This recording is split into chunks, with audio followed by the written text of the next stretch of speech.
semuanya, perkenalkan nama saya Gloria Graciarti Mandagi dari kelas 11 Sosial 9, absen 15. Saya akan menjelaskan pelajaran sosiologi materi konflik. Pertama-tama, perlu kita ketahui pengertian dari konflik menurut KBBI dan tokoh-tokoh. Di dalam kehidupan sehari-hari saat melakukan interaksi sosial dengan individu lain, seseorang tidak selalu sependapat dan akur. Jadi, apa sebenarnya konflik itu dan bagaimana sosiologi melihat sebuah konflik? Dalam Kamus Besar Bahasa Indonesia, konflik didefinisikan sebagai percekcokan, perselisihan, atau pertentangan. Secara sosiologis, konflik diartikan sebagai suatu proses sosial antara dua orang atau lebih yang berusaha menyingkirkan pihak lain dengan cara menghancurkan atau membuatnya tidak berdaya. Konflik termasuk bentuk interaksi sosial yang bersifat disosiatif. Menurut tokoh Soejarno Soekanto, menyebut konflik sebagai suatu proses sosial individu atau kelompok yang berusaha memenuhi tujuannya dengan jalan menentang pihak lain yang disertai dengan ancaman atau kekerasan. Yang kedua, Lewis Althusser berpendapat bahwa konflik adalah sebuah perjuangan mengenai nilai atau tuntutan atas status, kekuasaan, dan sumber daya yang bersifat langka dengan maksud menetralkan, mencederai, atau melenyapkan lawan. John Lewis Gillin dan John Philip Gillin melihat konflik sebagai bagian dari proses interaksi sosial manusia yang saling berlawanan. Artinya, konflik adalah bagian dari sebuah proses interaksi sosial yang terjadi karena adanya perbedaan-perbedaan fisik, emosi, kebudayaan, dan perilaku. Yang kedua, faktor penyebab konflik sosial. Pada prinsipnya, suatu konflik dapat terjadi apabila seseorang atau sekelompok orang terhalang upayanya dalam mencapai tujuan.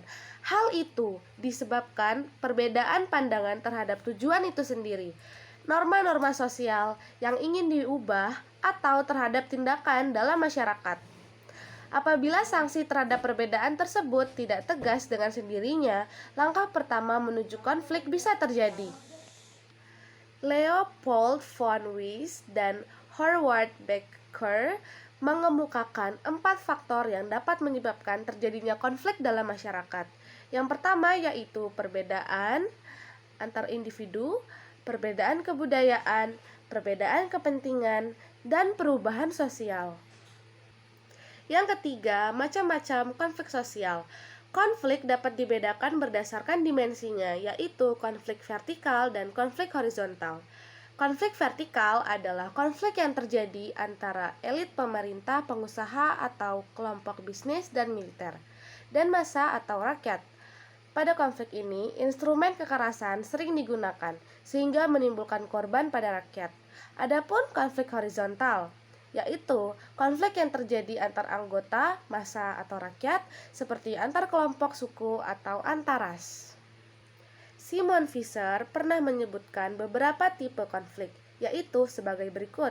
Yang pertama, tanpa konflik, yaitu suatu keadaan yang relatif stabil karena terdapat hubungan damai dan saling memenuhi antar kelompok dalam masyarakat. Yang kedua, konflik laten, yaitu suatu keadaan yang memiliki banyak masalah yang tersembunyi sehingga perlu diangkat agar dapat diselesaikan. Yang ketiga, konflik terbuka, yaitu suatu keadaan ketika konflik sudah mengakar dan tampak nyata di permukaan sehingga perlu diambil tindakan untuk menyelesaikannya. Dan yang terakhir, konflik di permukaan, yaitu suatu keadaan di mana konflik terjadi akibat adanya kesalahpahaman.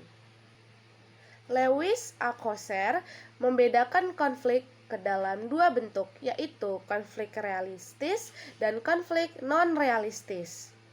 Apa itu konflik realistis dan non-realistis? Yang pertama, konflik realistis berasal dari kekecewaan individu atau kelompok terhadap sistem dan tuntutan-tuntutan yang terdapat dalam hubungan sosial. Yang kedua, konflik non-realistis adalah konflik yang bukan berasal dari tujuan-tujuan persaingan yang antagonistis atau berlawanan, melainkan dari kebutuhan pihak-pihak tertentu untuk meredakan ketegangan dalam masyarakat tradisional. Juga tokoh Ralph Dahrendorf membedakan konflik menjadi 4 macam, yaitu pertama, konflik antara peran-peran sosial. Sebagai contoh, konflik antara peran-peran dalam keluarga atau profesi, seperti peranan seorang suami dan istri dalam mendapatkan penghasilan. Kedua, konflik antara kelompok-kelompok sosial. Ketiga, konflik antara kelompok-kelompok yang terorganisasi dan tidak terorganisasi. Dan yang keempat, konflik-konflik di antara satuan nasional seperti antara partai politik atau negara-negara atau organisasi internasional. Berkaitan dengan pihak-pihak yang berkonflik, Soejarno Soekanto menyebutkan 5 bentuk khusus konflik atau pertentangan yang terjadi dalam masyarakat. Yang pertama, konflik pribadi, konflik yang terjadi antara dua individu atau lebih karena adanya perbedaan atau pandangan. Kedua, konflik rasial, konflik yang umumnya timbul akibat perbedaan-perbedaan ras seperti perbedaan ciri badan, kepentingan, dan kebudayaan.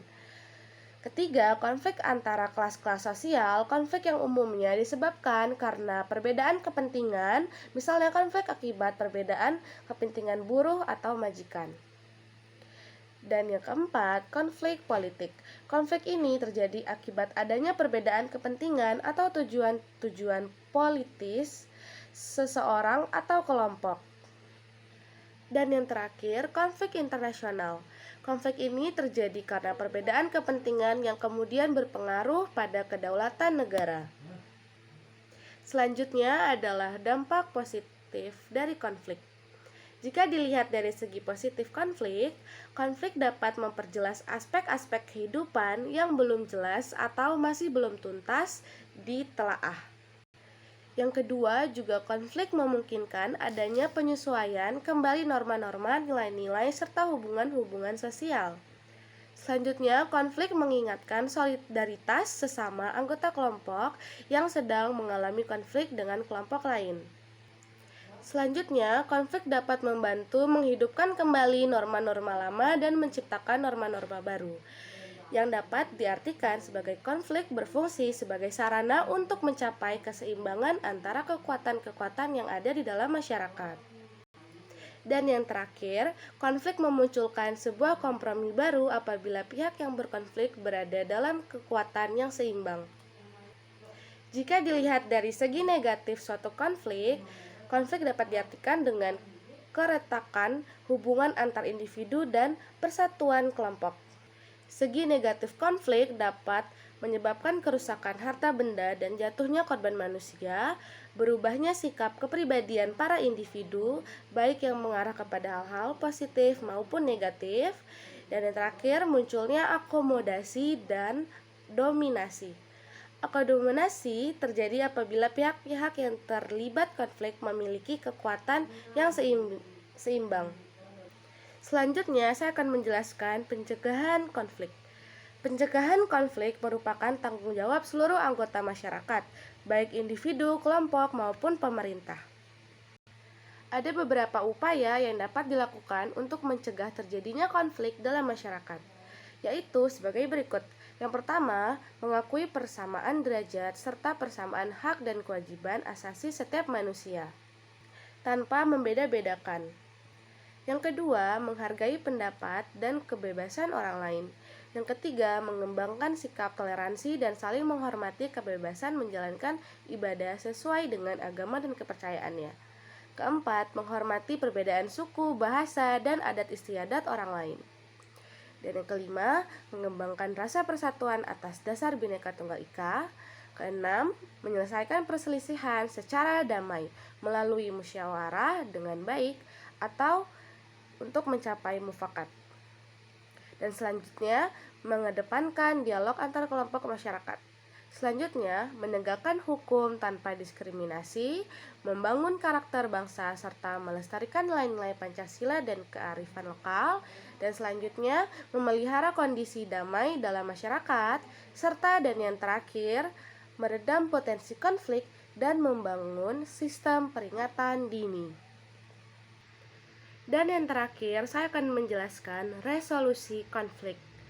Apabila kita membahas resolusi konflik, kita harus menganalisis suatu konflik agar dapat menentukan faktor penyebabnya, akibat yang ditimbulkannya, dan langkah pengelolaannya. Tujuannya agar kita dapat mencari alternatif resolusi konflik yang tepat serta menyosialisasikan dan mengaplikasikannya ke dalam masyarakat. Menurut George Simmel, terdapat beberapa cara untuk mengendalikan atau menghentikan konflik, yaitu sebagai berikut. Pertama, kemenangan salah satu pihak atas pihak lainnya. Kedua, kompromi atau perundingan di antara pihak-pihak yang bertikai. Ketiga, rekonsiliasi antara pihak-pihak yang bertikai. Keempat, saling memaafkan atau salah satu pihak memaafkan pihak yang lain. Dan yang terakhir, kesepakatan untuk tidak berkonflik. Secara umum, ada beberapa resolusi konflik, yaitu sebagai berikut. Yang pertama adalah kompromi. Kompromi adalah kondisi ketika pihak-pihak yang terlibat saling mengurangi tuntutannya agar tercapai suatu penyelesaian atas konflik yang akan atau sudah terjadi. Yang kedua, konsiliasi. Konsiliasi merupakan usaha untuk mempertemukan keinginan-keinginan pihak yang bertikai untuk mencapai suatu kesepakatan. Pengendalian konflik seperti ini biasanya dilakukan melalui lembaga-lembaga tertentu yang memungkinkan diskusi dan pengembalian keputusan yang adil di antara pihak-pihak yang bertikai. Yang ketiga, ada mediasi. Apa itu mediasi? Mediasi adalah pengendalian konflik dengan cara mediasi dilakukan apabila kedua pihak yang berkonflik sepakat untuk menunjuk pihak ketiga sebagai mediator. Jadi mediasi ini ketika dua orang bertikai itu sepakat untuk memakai pihak ketiga untuk mengambil keputusan. Maksudnya bukan untuk mengambil keputusan, hanya sebagai penasehat atau memberikan nasihat kepada orang-orang yang berkonflik tersebut. Jadi, dalam mediasi ini, pihak ketiga tidak dapat mengambil keputusan untuk penanganan konflik yang akan terjadi. Namun, dia hanya bersifat mediator, yaitu sebagai penasehat kepada pihak-pihak yang berkonflik tersebut. Dengan adanya pihak ketiga ini akan memberikan pemikiran atau nasihatnya tentang cara yang paling terbaik dalam menyelesaikan pertentangan mereka. Jadi bukan untuk mengambil keputusan ya. Jadi perlu diingat juga mediator ini harus bersikap adil ya. Jadi dia tidak boleh berpihak pada salah satu pihak yang berkonflik tersebut. Nah, kita udah nyampe yang paling terakhir nih, yaitu arbitrase. Jadi apa itu arbitrase? Arbitrase merupakan cara untuk mencapai kompromi apabila pihak-pihak yang berhadapan tidak sanggup mencapainya sendiri. Jadi di arbitrase ini, pihak-pihak yang berkonflik itu setuju untuk menerima hadirnya pihak ketiga. Apa itu pihak ketiga dalam arbitrase ini?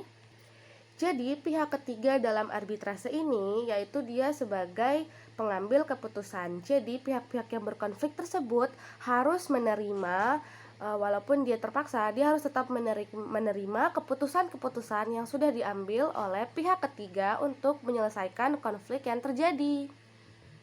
Jadi kita bisa lihat ya perbedaannya. Kalau di mediasi itu pihak ketiga hanya dapat memberikan nasihat sebagai penyelesaian konflik.